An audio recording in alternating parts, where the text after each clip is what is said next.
for your attention just for the next couple of minutes. It falls to me this evening, and it gives me great pleasure to introduce our special recognition award this evening for a man who needs no introduction in this room, and indeed, I suppose, around the country either. However, let me in a few short words tell you why ITIC and you, the Irish tourism industry, have decided that this reward is so richly deserved. As you all know, Willie is currently Chief Executive of International Airlines Group, the parent company of Aer Lingus, British Airways, Iberia, Vueling and LEVEL, one of the world's largest airline groups, with 565 aircraft flying to 279 destinations, carrying around 113 million passengers every year, employing over 63,000 people, and with an annual turnover of over 23 billion. Not bad for somebody who began his working life as a 17-year-old cadet pilot with Aer Lingus in 1979.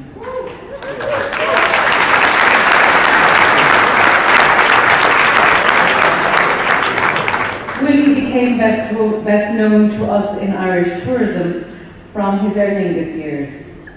He held several management positions there, including Chief Operating Officer, before he was appointed Chief Executive in 2001.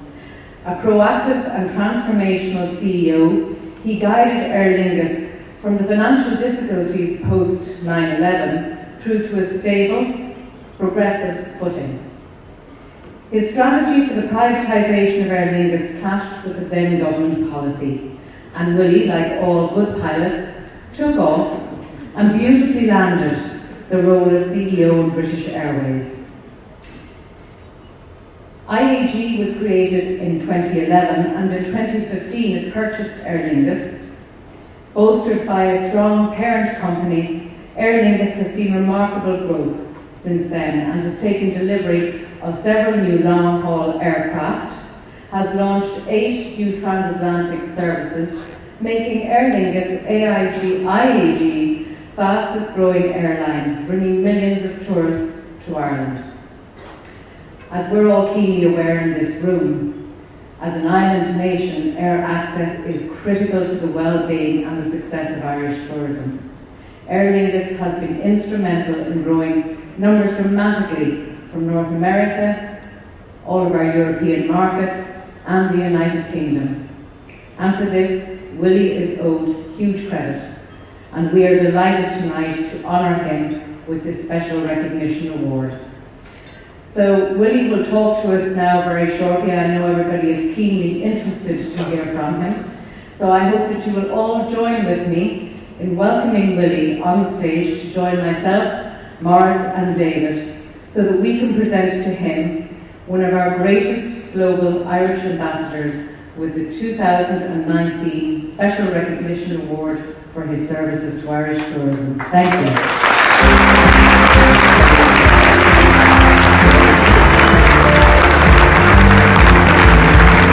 Minister, ladies and gentlemen, thank you very much. I am absolutely delighted to be here, and I'm genuinely honoured to receive this award. I would, however, say that I wasn't expecting to have to say a few words, and normally when I haven't prepared a speech I just tell stories about Michael O'Leary, so I'm going to do that in a moment.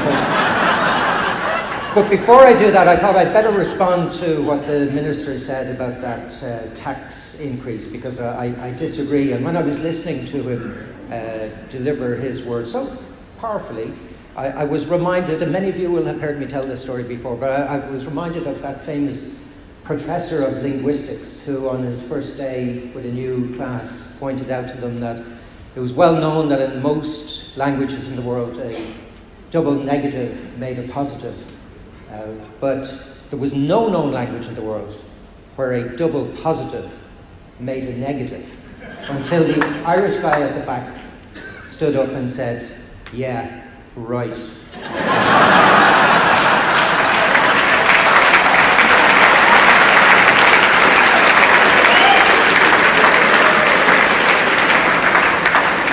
So I feel like I'm speaking on behalf of everyone in the room when I say Minister. Yeah, right. I'll tell you what Michael would have said later, but I just want to say a few words on behalf of everybody at Aer Lingus, because I spent 25 years there, loved my time there, very, very proud to have worked at Aer Lingus, and very, very proud that Aer Lingus is part of IAG.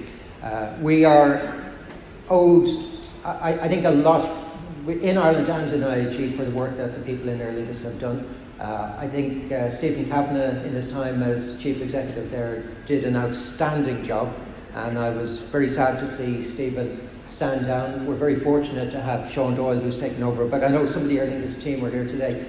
We want to do more for Ireland. We're delighted to be expanding the way we are. There's a lot more that we know we can do, and I think you can look forward to many years of success with Aer Lingus. And I want to say a big thank you to ITIC, because when we did make the approach for Aer Lingus, it wasn't without controversy, and a lot of people opposed our acquisition. ITIC, I'm pleased to say, were strong supporters, and we appreciate that, because I think you, like IAG, saw the opportunity that Aer Lingus represented, and we're delighted to deliver on the promises that we made, and indeed exceed the promises that we made at the time to expand Aer Lingus, and we will continue to do so. It's a great company. They're proud to serve Ireland, proud to work with everybody in this room, and I can assure you we will continue to do so for many, many years to come.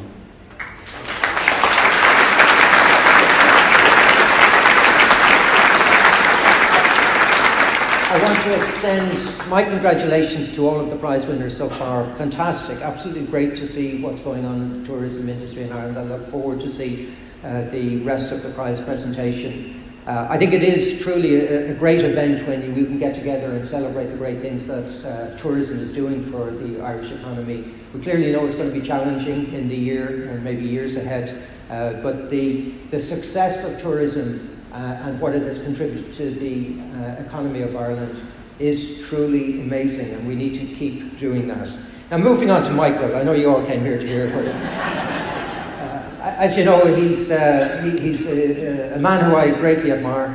I think he has done more to transform an industry in Europe than anybody else. I was in Dallas last Monday week at a memorial service for Herb Kelleher, who transformed the airline industry in the United States. And as you know, it's often said that Ryanair based their model on the Southwest model. Herb Kelleher was a proud Irishman as well. So you have an Irishman who transformed the industry in the US and an Irishman who transformed the industry in Europe. I always enjoy meeting with Michael, and we do meet from time to time, but the best story I can tell you about Michael, and it is a true one, as I've said this before, everything here for me will be true.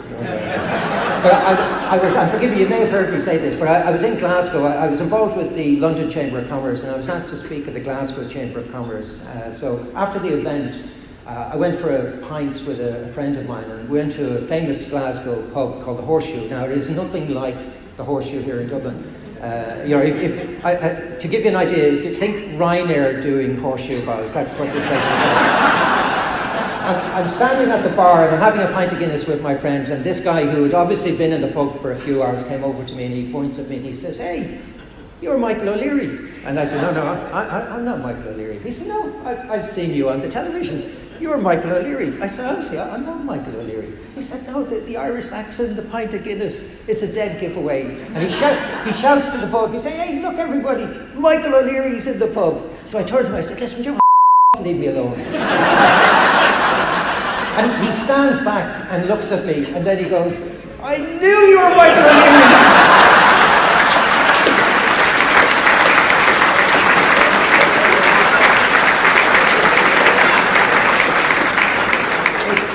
It's great to be here. I've enjoyed myself immensely so far this evening. I look forward to the rest of the prize presentations, and hopefully look forward to talking to many of you during the rest of the evening. Thank you very much for this honour. Really